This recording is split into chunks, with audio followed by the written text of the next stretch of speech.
Gamlársdagur seinasti dagur ársins samkvæmt gregoríska tímatalinu sem við fylgjum.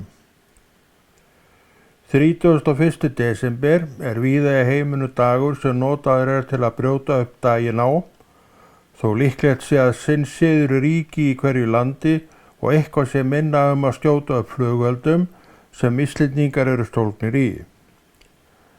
Kemur hingað árlega nokkur hópur fólks til að sjá þessa flugvelda springa í loftinu. Nota þeir á tækifæri til að skoða norðurljósin. Í svona ferð fá þeir tvöfalt tækifæri til að segja orðið vá á sínu eigin tungumáli. Fyrir slíkt má eitthvað borga. Sumar þjóðir halda gamlársdag á öðrum degi en við. Að sjá gamlársdagur til í veruleika allra landa veraldar og að löndin haldi með einhverjum hætti upp á sinn gamlársdag.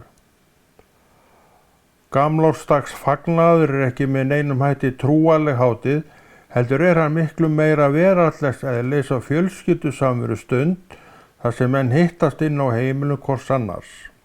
Eta saman góðan veislumat og gera eins og hver og einn sjálfur kýs að gera þessa kvöldstund. Inn á heimilunum hittast bæði fullorðnir og börn og stundum einnig frændfólk, vinafólk og þeirra börn. Yfirleitt kemur fólk saman til borðhalds klukkan 6 og að sá tími sé líklega hinn algengi og svo hafi lengi verið. Venjulegu matmálstími á Íslandi klukkan 19 en sumir fært hann yfir til tímas 18. Hygg að fyrri tíminn sé enn hinn algengi matmálstíma Íslendinga. Hef svo sem ekki kynnt mér þann sérstaklega. Sumir reyndar að éta á öllum tímum og undanskilja þá ekki nóttina. Mögulega þetta fólk í megrun og að svindla á sinni megrun.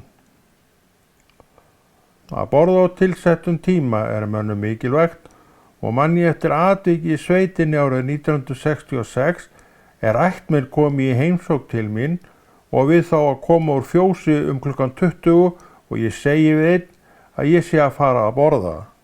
Rak hann upp stór augu og spurði, þið ekki enn búin að borða? Þessi á daglega á slaginu 19 og ekkert frekara múður með það mál. Aftur að hinu. En hvernig sem það allt að þá hefur gamlársdagur sínar eigin hefðir. Menn gera sér margt til dundurs og líka alvöru. Fólk til að mynda tekur sér fyrir hendur að rekja fyrir sér árið og færa markverð atriði liðins árs til bókar. Sumir orða þetta almennt á meðan aðrir fara nákvæmara yfir viðburði liðins árs og gera ítarleg skil og sauma jafnvel svolítið að sér sjálfum og öðrum í kring, hvort sem eru fjölskyldumeðlimir og eða vinnufélagar. Allt þetta vilja og nennu hvers og eins og hvað hann hyggst með sína samantekt liðið ár. Smekksatriði eins og flest annað í lífi einstaklinga. Líklega verða alltaf einhverjir menn til sem velja að gera árinu skil í texta og tósa fram einstaka atburði sem skeðu og gera í þeim einasta tilgangi að birta vissan húmor sem þar leynist. Slíkt gæti verið áhugavert og það allt saman. Út úr slíku verður oft hinn besta skemmtun. Samt skal haft í huga að efni af þessum toga getur verið afskaplega vandmeðfarið sem viðkvæmur getur tekið afskaplega óstend upp, að ekki sé fastara orði kveðið. Til að taka saman akkurat efni af þessum toga þarf til vissa kunnáttu og að vita hvar skil séu og hvað skuli birta, hvernig skuli skrifa setningar og hvaða setningum væri best að sleppa. Sá sem hefur góð skil á þessu tel ég vera manneskju velfæra að sinna samantekt af þessari sort. Flestir tel ég að gera þetta á sæmandi máta og að þeir afli sér engra óvinnandi lífstíðar vegna þess að hafa sett eitthvað fram segjum aðra manneskju, það varhugaverða athæfi sem gersamlega heiktist undan setningunum þó allur salurinn lægi eftir í hlátri. Nú kannski erum við meira að tala um árshátíðirnar sem framfara nærri dregur áramótunum. Eru reyndar í dag haldnar á alls konar tímum en mest þó í desembermánuði og í kringum áramót ég. Auðvitað erfitt að ráða við viðbrögð áhærenda. Samt öllum gott að vita skil á svona efni og mörkin hvar þau liggi. Sem og hinu að vita hvað við sé að eiga og vera með á bak við eyrun og að veri sé að flytja fólki sem líklega þekki til vettvangs og eru jafnir manneskjur sem teknar eru út fyrir svega til að gantast svolítið með. Og það gæti reynst jarðsprengjusvæði og hefur oft reynst. Vilji menn og konur skoða liðið ár með það fyrir augum að gera því skil til birtingar öðru fólki, liggur fyrir að þar má finna mörg spaugileg atvik sem jafnvel tengja sjálfinu og öðru fólki í kring. Lífið nefnilega alls konar og erum ég og þú í þessu alls konar lífi og höfum því úr nógu að moða, ef út í þá sálma farið. En til að allt virki eins og ætlast til og af hljóti skemmtun fyrir alla inni þarf að kunna til verka og vita skilin hvar þau liggi. Þá gott að hafa í huga hina ofurviðkvæmu sem mögulega heyra og haga textanum með þeim hætti að hann sé vel orðaður, skemmtilegur og líka fyndinn og án þess leið að vera neitt meinlegur. Í þessu liggur kunnóttan þeir geti varum áðan. Mesta vandaverk getur verið því fylgjandi að fástu texta og gera góðan. Og þar eru sumir meiri meistarar öðrum. Einstaklingur sem fæst við texta smíðar til birtingaður öðru fólki ekki alltaf neitt sérstaklega öfundsverð persóna. Að ekki sé talað í þeim tilvikum að beinlíni sé ætlast til að húmor sé viðhafður á segjum árshátíðum og einstaklingar dregnir fram sem þessi húmor tengist. Engur sem tekur saman slíkt efni gerir í því á ásettu ráði að frambera sitt efni á þann hátt að fjöldi manna og kvenna liggi eftir helst sár. En þeim ægi krafti óvarfærin orð gætt. Að sjá hvar þessi örmjólína sé kúnst sem allir textasmiðir ættu að leitast við að sjá og nota sem eigi viðmið í textagerðinni. Nóg það og förum aftur til gamlorðs dagsins ef okkur textað. Að taka saman efni og fara yfir daga ársins og nota til þess seinasta dag ársins í ákveðin skynsemi. Árið að baki og þá fyrst hægt að glöggva sig á stöðunni og átta sig á hvað það bar í skauti sínu. Margt merkilegt mér koma upp úr krafsinu. Sumum finnst akkur í slíkum verkum á meðan aðri sjá ekkert bitastætt við þau. Aftur komum við að því að talsverður munur getur verið á afstöðu fólks til mála og verka. Að líta stundakornum öxl eigin lífs getur verið hinn mesti fróðleikur og leið ánægilegur og hjálplegur síðan meir. Og séu menn með pælingar að skrá sögu sín og birta öðru fólki hana, slík skrif heppileg. Stórlega má samt efast að fólk á unga aldri hugleiði mikið eigin ævisögu skrif sem það flest tengir gömlu fólki. Sannleikurinn að á meðan maður enn ungur ellin manni afskaplega fjarlægt fyrirbrigði og því alveg ljóst að eiga til á unga aldri sín að færa til daglegt líf, að ekki sé tala þau ósköp öll, til þess þarf alveg sérstaka framtíðarsýn. Má vera að til séu ungmenni með slíka framtíðarsýn, en hana tel ég sjaldgæfa og ekki öllum gefna. Ungur á árum sérkapítuli í lífi hvers einstakling sem mögulega og hugsanlega að svona ábending hreyfi við og viðkomandi átti sig á að við hvert nýtt ár færist hann nær eigin elliárum.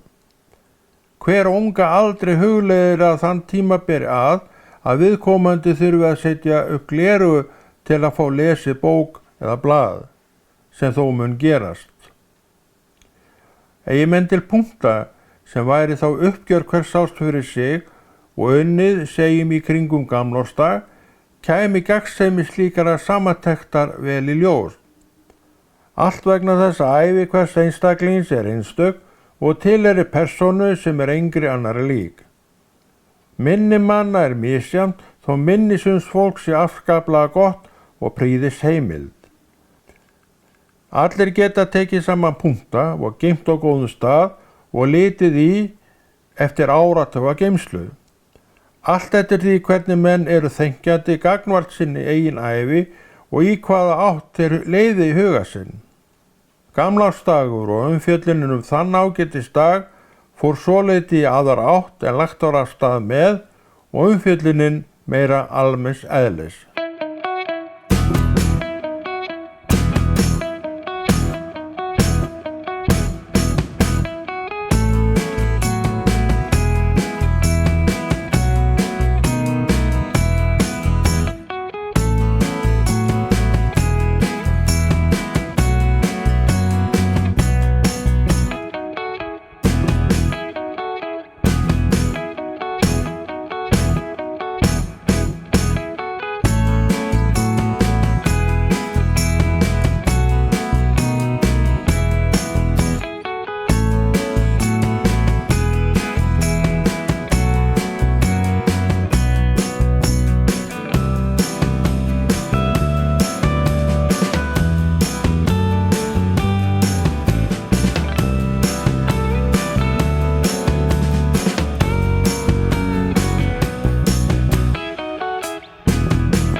Gamlársdagur tengist mörgu í veruleika míns og þíns.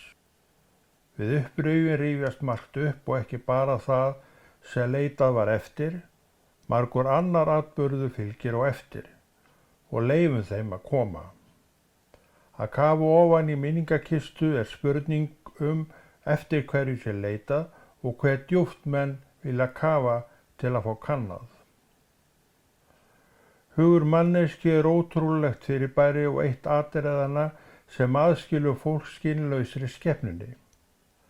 Sem margur þó tekur ástfóstur við og gera að sínum uppáhalds fjölskyldu meðlimi, merkilegt, en svona lífið. Að skilja slíkt ekki á mínu valdi, ræður hver sínu lífi og ég mínu. Gamlársdagur. Líklegt að orðið gamlársdagur veki mismargar og misjafnar tilfinningar og sömum engar.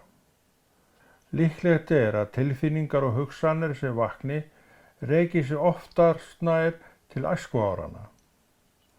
Ástæðan að mörg okkar enn ágætlega tengd aðdraganda gamlárskvöld frá ungdómsárum okkar. Á settum tíma fór allt af stað. Þannig mátti viðhalda vissum spenningi sem vaknaði á þessum árstíma og öðrum árstíma.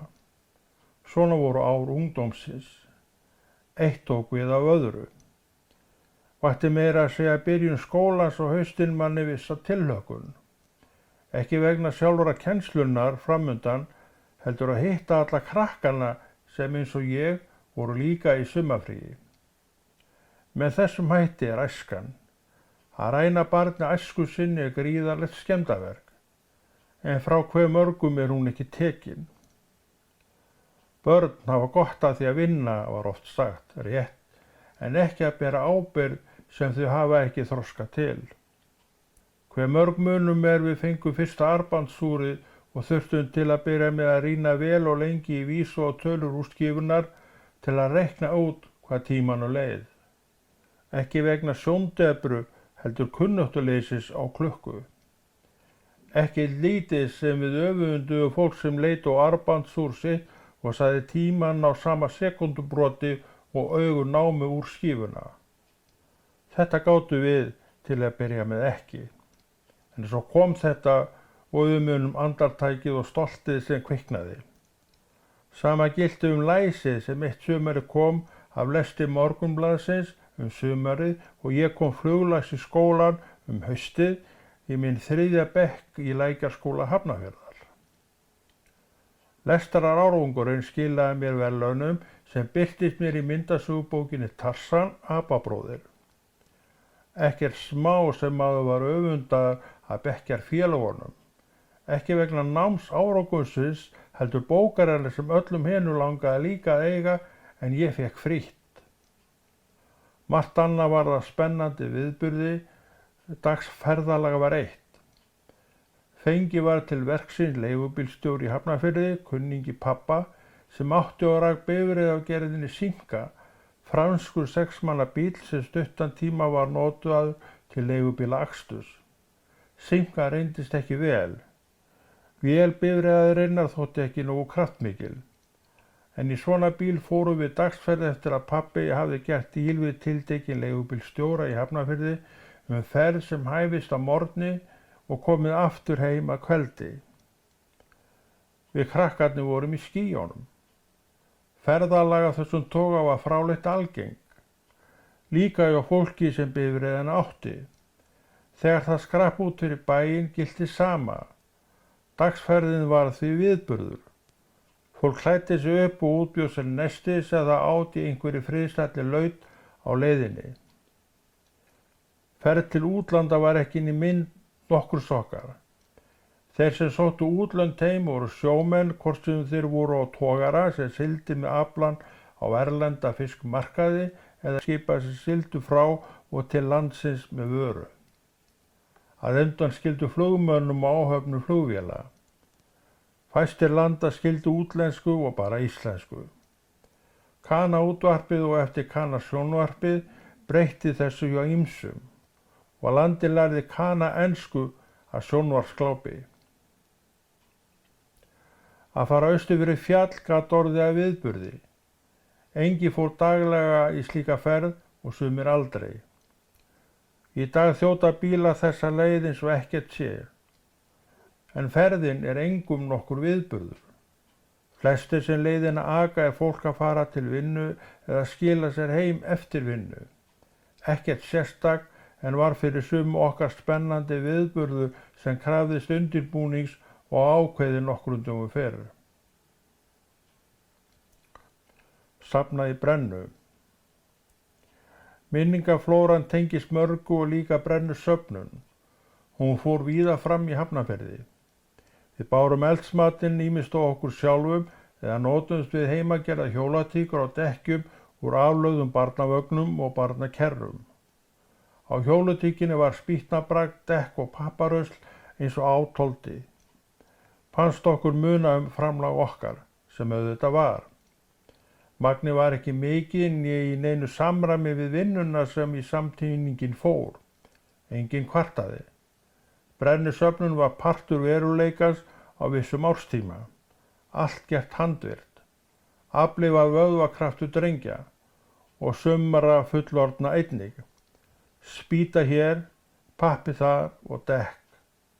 Brennan óx með hverjum degi og var sífellt hærri og betur sýnileg bæjarbúum. Að lokum náði Garðavegsbrenna nokkra metra hæð. Man ekki eftir neinum fullorðinni konu við þetta verk en inn á milli nokkrum telpum. Uppistaðan voru ungir hafnfirskir vesturbæingar innan við fermingu, giska ég á. Villingar, telja sumir, en ég segi að sé rangt mat. Allt voru þetta ágætis krakkar. Gott að fá dívan til að brenna, sögðu menn, en ég skildi aldrei alveg hví dívan væri eitthvað betri til að kveikja í en hvað hana drasl sem að barst. Alls konar kom. Man eitt árið eftir hluta stýrishús, báts og bátshlutum, lunningu nokkra metra langri. Slíkt var þó ekki algengt og fór svona drasl meira á brennun og holtinu en Garðavegsbrennu. Í þá dag voru dekkjaverkstæði ekki mörg í Hafnarfirði. Eitt var á Strandgötu 9 og þar í kjallara og niður nokkra tröppur að fara. Það réð húsum Jón nokkur með viðurnefnið Jón Dekkjó og fengum við oft ónýtt dekk hjá honum sem við söngum að okkur og komum eitt árið fyrir geymslu heima og fylltum eins og í hana komst og tókum þaðan þegar réttu tími var til að starta enn einni Garðavegsbrennu og veltum bíldekkjunum á undan okkur vestur eða settum á hjólatíkurnar. Enginn amaðist neitt í dekkjasöfnun okkar strákana né að þau væru geymd í geymslunni, en minnir að ekki hafi verkið verið oftar gert með þessum hætti. Svona eru krakkar. Fyrirhyggja þeirra þarf að þroskast. Og efri hæð Strandgötu 9 var líka Einar rakari og var gengið inn til hans hurðina til hægri eftir að tröppurnar höfðu verið stignar og hurðin blasti við. Fór maður stundu til hans og lét klippa sig. Hvað verslunin hét og hvað seldi, gengi maður hurðina vinstra megin, man ég ekki, en minnir að hafi höndlað með vefnaðarvörum. Nokkra vefnaðarvöruverslanir voru á frekar litlu svæði. Má það nefna Skemmuna við Reykjavíkurveg, Einar skraddara sem saumaði á fólk föt og seldi tilbúin föt eftir máli. Þar mátti fyrir jólin 64 kaupa áhugaverð bítlavesti saumuð úr svörtu gervileðri. Vestin voru auglýst með þessum hætti og svo búðina sem áður var getið Víkjum aftur að brennusöfnuninni. Brennusöfnun okkar strákana varði í nokkur ár og vanalega hófst í enda nóvember eða byrjun desember. Aldrei minnist ég þess að blásið hafi verið í lúðura þegar kom að því að hefja þessa brennusöfnun. Málið einhvern veginn spurðist út og kom hver sem vildi og var eins lengi og oft og hann vildi og engin þrýstingur á einni neitt. Allir voru velkomnir að safna í Garðavegsbrennu. Svolítið sérstakt og áhugavert að alltinn þessu leyti. Hvort einhver fullorðinn þæði laun við Garðavegsbrennuna held ég mig í fullyrði að hafi ekki verið. Kæmi alltinn og óvart reyndist það niðurstaðan. Maður spurði svo sem engan og fekk sjálfur engin laun en lagði út neina peninga. Voru enda engir aura til í neinu vasamanns og vita að ungi strákar eiga enga glása peningum og 3 bíóferðirnar á sunnudum alfarið fengnar úr veski og vasa foreldrana. Nokkur laun voru þó í boði. Gleðin af að fá að vera með eru laun. Og ekki gleyma minningunni sem verkið skapaði og ég fæ stundum að rifja upp. Hún fyrir mér laun. Sjá má að laun víða greidd. Peningalaun ágætt. Hitt það líka. Hvenær ég hætti að vera þáttakandi í brennusöfnun þarna í Hafnarfirði gæti hafa verið eftir 1966 en hófst í kringum 1963, kannski 1962. Oftast nær var Garðavegsbrennan næstasta brenna Hafnarfjarðar og svo stærsta á holtinu. Þessar stærstu brennur í Hafnarfirði kölluðust á yfir flóann og veifuðu miklu eldaði við hvora til annars og hvæstu á milli af olíunni sem olíustöðin á holtinu skaffaði hafnfirsku brennufólki ókeypis. Og það var meira.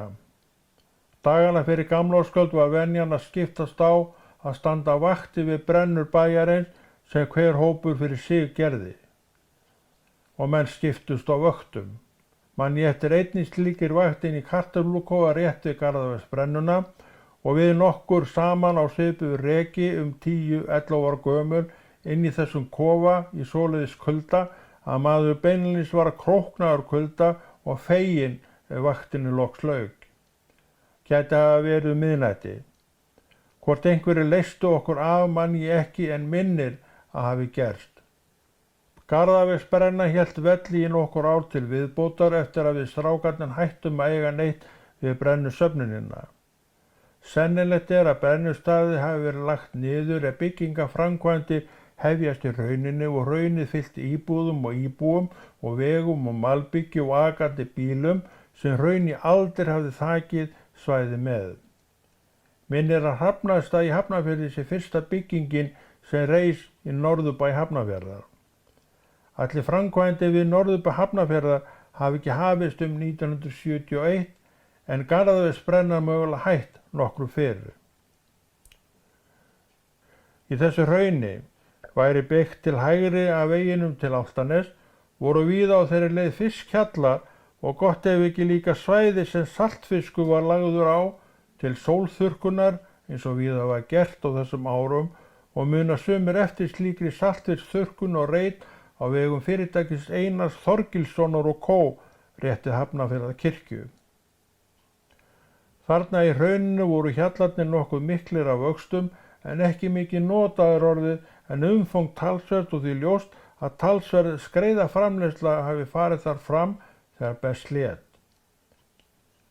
Við vegslóða þennan voru allmargir kartöflugarðar og kartöflukofa við flesta garðana. Mest voru þetta bárujárnsklæddir skúrar úr einföldu timbri sem menn geymdu í verkfæri og annað og drukku máski kaffisópan sinn þar inni og skildu eftir garðverkfærin að dagsverki loknu. Vegslóðan hjólaði maður nokkru sinnum og lifði vissan ævintýra leika og fannst að vegspottin ætlaði aldrei að enda í fyrsta skipti sem maður hjólaði hann til enda. En svo lauk honum og bensínstöðin blasti við og Reykjavíkurvegurinn. Kartöflugarðar voru víða til á þessu hraunsvæði Hafnarfjarðar og líka í hrauninu vinstra megin við veginn vestur eftir og sumir garðana þar enn í fullri notkun og æskuárum manns. Smá saman drógu allir kartöflurækt Hafnfirðinga. Færu menn þennan vegslóða og beygðu á Álftanesvegi endaði vegslóðin við Herjólfsgötu. Á þeirri leið til vinstri blastu við fyrir ofan hús bæjarútgerðar Hafnarfjarðar sem hún notaði til að sinna togurum bæjarútgerðarinnar öll net, bobbinga og víra. Og við Herjólfsgötuna sem við tók var orðið örstutt eftir í fiskvinnsluna og mölunum sem margir muna eftir og ég þekki ekki undir öðru nafni en fiskvinnslan og mölunum. Hið merkilega að hluti þessa vegslóða enn sýnilegur og liggur hann meðfram Hjallabrautinni í norðurbæ Hafnarfjarðar. En til þess að sjá slóðan þarf að stoppa og skoða vegsummerki.